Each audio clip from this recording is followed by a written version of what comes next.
bekam. Saya mula berkecimpung dalam dunia bekam ni bermula bulan Mac tahun 2015, dan sekarang ni saya banyak melakukan bekam kepada orang yang meminta. Kalau tanya macam mana boleh terlibat dalam dunia bekam ni, memang saya minat, jadi saya cari dan alhamdulillah saya bertemu dengan guru saya di Pusat Rawatan Nusantara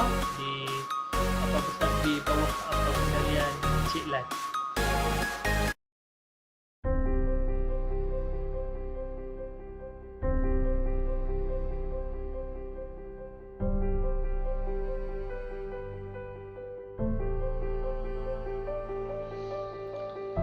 Bekam ialah proses membuang darah kotor pada badan kita. Bekam juga dapat mengurangkan kandungan toksin dan juga dapat mengurangkan kolesterol dalam badan kita. Proses bekam hanya melibatkan darah di bawah permukaan kulit. Kalau kita tengok pembekam yang menoreh orang yang dibekam, sebenarnya cuma melibatkan permukaan kulit saja, dia bukan melibatkan dalam-dalam. Dia pada badan manusia ni ada banyak titik bekam dan ada 10 titik favorite bekam yang mana kita namakan sebagai titik sunnah.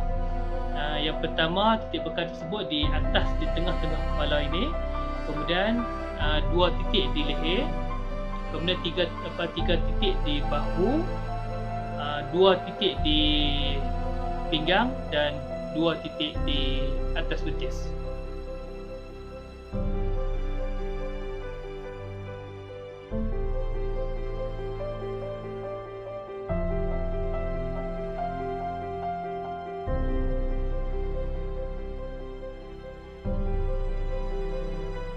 Kenapa bekam dikaitkan dengan sunnah? Ada hadis Rasulullah SAW bersabda yang bermaksud, sungguhnya pengobatan paling baik bagi kamu gunakan adalah bekam. Ini hadis ini adalah hadis sahih riwayat Bukhari dan Muslim. Ada hadis lain Rasulullah SAW bersabda bahawa sungguhnya pada bekam itu terkandung kesembuhan. Itu antara hadis yang boleh saya kongsikan. Banyak lagi hadis, banyak lagi kisah yang mana menceritakan bahawa Rasulullah SAW sendiri memang berbekam.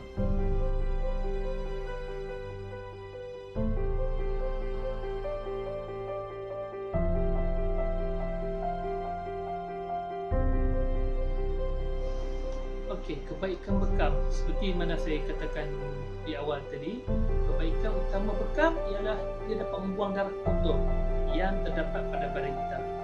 Selain itu juga, bekam juga dapat mengurangkan kandungan kolesterol dan toksik dalam badan kita. Sekarang ini banyak orang mengambil kaedah rawatan bekam untuk merawat penyakit-penyakit tertentu. Contohnya seperti kencing manis, strok, hatta ada orang menggunakan kaedah bekam untuk merawat masalah kanser. Jadi ilmu bekam ni luas.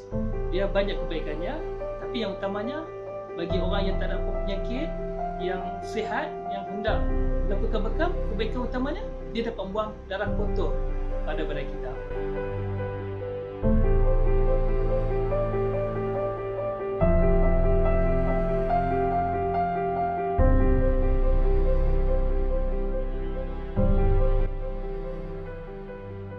Kesan sampingan selepas berbekam, saya rasa tak ada kesan sampingan, tapi ada beberapa perkara yang perlu sakit elak sebelum berbekam.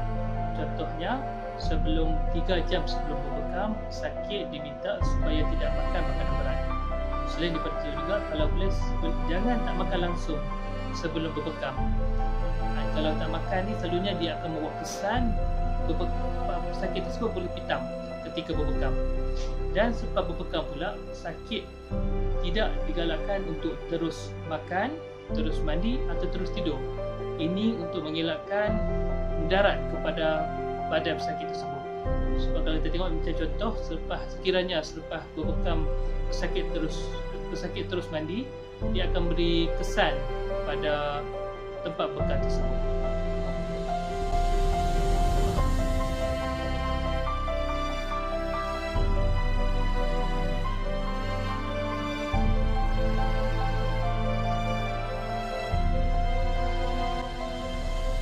yang boleh bekam? Selalunya orang sihat pun boleh bekam, dan juga orang sakit boleh bekam. Orang yang sakit seperti saya katakan tadi, orang yang sakit seperti kencing manis, gout, hatta kanser juga boleh berbekam. Had umur bekam ini selalunya bergantung kepada keupayaan dan ilmu pembekam tersebut. Sekiranya orang itu berpengalaman luas, dia boleh mengambil daripada kanak-kanak lagi untuk berbekam.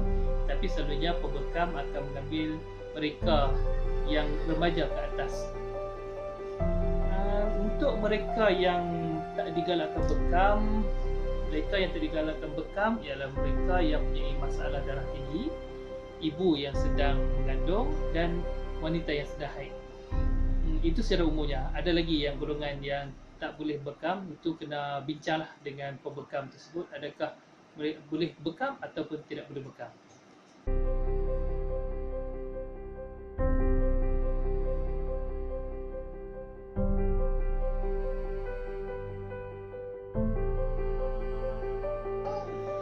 Berbekam ni kita boleh lakukan bila-bila masa saja.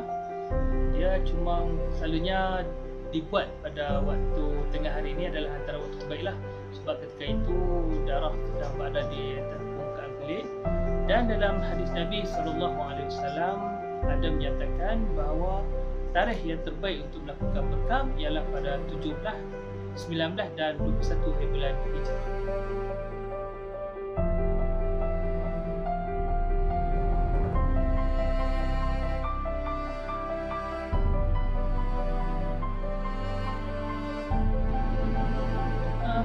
Ibu mengandung dan wanita yang sedang haid, kita tidak galakkan untuk berbekam sebab banyak komplikasi yang boleh berlaku. Tapi memang ada pembekam yang berkeupayaan dan ilmu yang tinggi boleh berbekam mereka ini. Tapi secara umumnya memang kita tidak menggalakkan kepada ibu mengandung dan wanita haid untuk berbekam.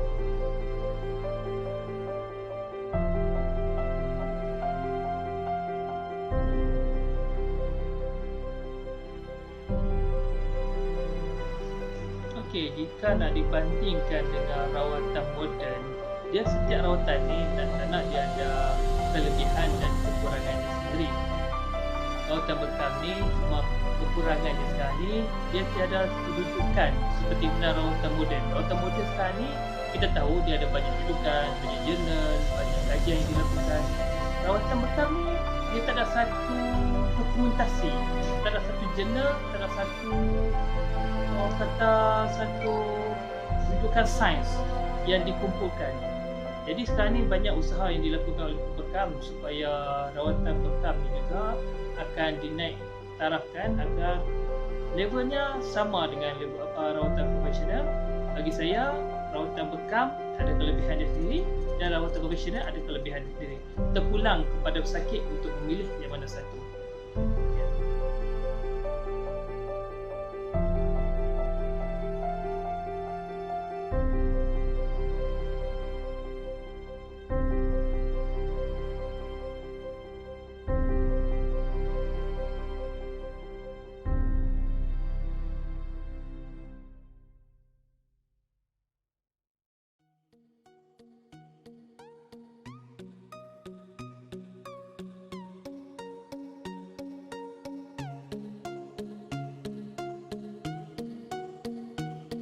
Okey, ini adalah peralatan yang disediakan sebelum berbekam. Seperti yang ditengok di hujung ni, ini adalah bekas untuk peralatan bekam.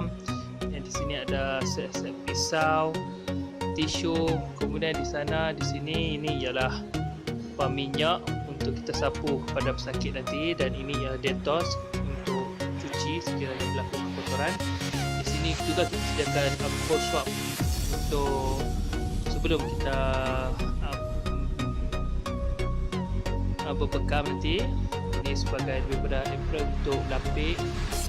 Ini timba standby, lapik mulut, glove dan tong sampah untuk kita buang sisa-sisa tisu bekam nanti.